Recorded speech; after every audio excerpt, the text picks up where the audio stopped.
श्रियकान्ताय कल्याणनिधये निधयेतिनाम् श्रीवेङ्कटनिवासाय श्रीनिवासाय मङ्गलम्।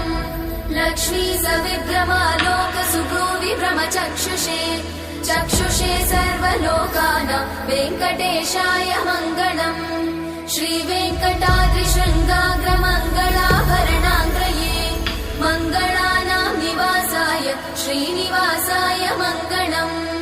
सर्वावयव सौन्दर्य सम्पदा सर्वचेतसां सदा सम्मोहनायास्तु वेङ्कटेशाय मङ्गलम्।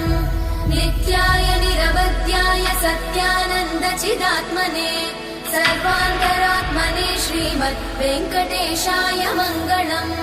स्वतः सर्वविदे सर्वशक्तये सर्वशेषिने सुलभाय सुशीलाय वेङ्कटेशाय मङ्गलम्।